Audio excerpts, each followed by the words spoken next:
Hello बच्चों, कैसे हैं आप सभी। Welcome to ruling maths. आज हम लोग जो डिस्कस करने जा रहे हैं that is class 10th NCERT chapter 1 introduction to exercise 1.4। तो इसमें हमें सिर्फ इसमें बहुत छोटा सा एक कॉन्सेप्ट है। ये क्लास 9th में भी पढ़ाया गया है, लेकिन फिर भी एक रिवीजन मार लेते हैं। P अपॉन Q एक रेशनल नंबर ले लेते हैं। ये तो हमें पता ही है कि P और Q इंटीजर्स हैं और को प्राइम्स हैं और Q नॉट इक्वल टू 0, ये तो है ही है। लेकिन हम ये कैसे पता करें, जो हमारा ये दिया हुआ है तो उसका जो डेसिमल एक्सपेंशन आएगा, कोई भी रेशनल नंबर का डेसिमल एक्सपेंशन अगर आ रहा है, जैसे 2/3 लिखा हुआ है, 3/7 लिखा हुआ है, ये नंबर लिखे हुए हैं नीचे, तो इन सब के अगर डेसिमल एक्सपेंशंस आ रहे हैं तो वो टर्मिनेटिंग होंगे कि नहीं होंगे, बस इतना सा पता करना है। इतना ही सही कॉन्सेप्ट है आपका। तो उसमें कुछ नहीं करना है, आपको सिर्फ ये देखना है कि डिनोमिनेटर का प्राइम फैक्टराइजेशन वो इस फॉर्म में होना चाहिए, 2 to the power m into 5 to the power n, where m and n are integers. ये देखना है कि उसका प्राइम फैक्टराइजेशन जो है डिनोमिनेटर, फिर से ध्यान दो, डिनोमिनेटर का ऊपर से कोई मतलब नहीं है। टर्मिनेटिंग या नॉन टर्मिनेटिंग पता करने के लिए ऊपर वाला न्यूमरेटर से कोई लेना देना नहीं है, सिर्फ डिनोमिनेटर से मतलब है। डिनोमिनेटर का प्राइम फैक्टराइजेशन निकालना है और देखना है वो किस फॉर्म में आ रहा है।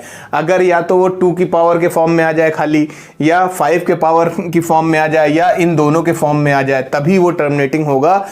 अदरवाइज इसके अलावा कुछ और भी आ जाए, ये आ जाए और प्लस कुछ इनटू कुछ और भी आ जाए, तो वो नॉन टर्मिनेटिंग हो जाएगा। एग्जाम्पल्स की हेल्प से समझने की कोशिश करेंगे। जैसे यहाँ पे सबसे पहले देखें कि ये लोएस्ट फॉर्म में है कि नहीं है। तो ये तो लोएस्ट फॉर्म में है, तो हम 200 नीचे हमने क्या कहा, ये पता करना है कि ये टर्मिनेटिंग है कि नहीं है।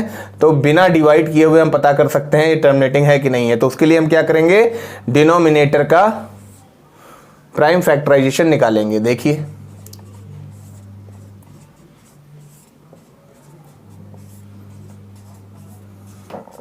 तो डिनोमिनेटर का प्राइम फैक्टर्स अगर हम देखें तो कितना आ रहा है, 2 square into 2 cube into 5 square. तो ये देखिए इसके फॉर्म में आ गया, तो इसका मतलब ये वाला टर्मिनेटिंग, इसका डेसिमल एक्सपेंशन टर्मिनेटिंग होगा। ठीक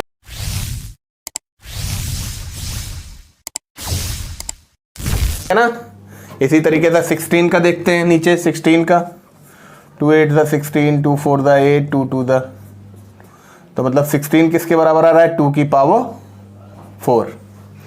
ये भी आ जाएगा, देखो ये भी इसी फॉर्म में ही रहेगा। कुछ लोगों के दिमाग में रहेगा 5 तो गायब हो गया तो कहाँ से आ जाएगा, तो हाँ ये भी इसी फॉर्म में आएगा। देखना अभी 2 की पावर 4 को क्या हम ऐसे लिख सकते हैं, इंटू 1, कोई प्रॉब्लम वही आएगा। तो 2 की पावर 4 इंटू 1 को क्या हम 5 की पावर 0 लिख सकते हैं।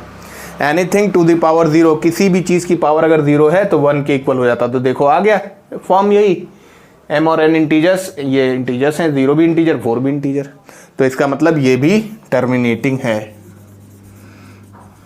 आगे देखते हैं 625,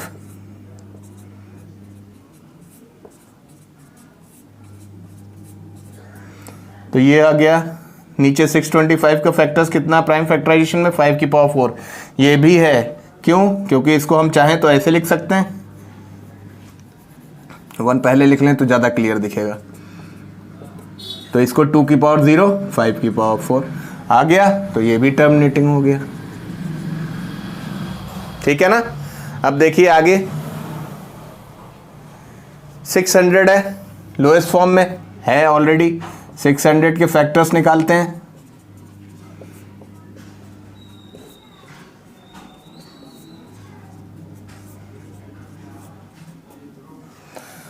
तो 600 के फैक्टर्स देखे कितने आए, 2 की पावर 3 इंटू 3 इंटू 5 स्क्वायर। यहाँ आप ध्यान दीजिए, देखिए 2 की power m into 5 to the power n तो आ ही रहा है, लेकिन उसके साथ 3 भी आ गया। तो ये ऐसा जब भी कुछ एक्स्ट्रा इसके अलावा कुछ भी मिलेगा तो फिर वो नॉन टर्मिनेटिंग हो जाएगा, नॉन टर्मिनेटिंग।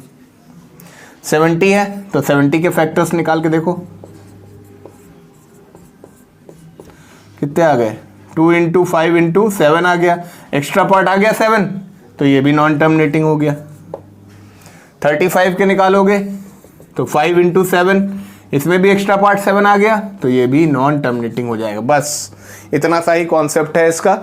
नीचे का हमको देखना है, डिनोमिनेटर के फैक्टर्स निकाल के देखना है, या तो खाली 2 के फॉर्म में हो, समझने के लिए, करने के लिए बता रहा हूँ, वरना तो यही फॉर्म दिखाया है मैंने करके आपको, या तो वो 2 के फॉर्म में आ रहे हो, या 5 के फॉर्म में आ रहे हो, या 2 और 5 दोनों के फॉर्म में आ रहे हो।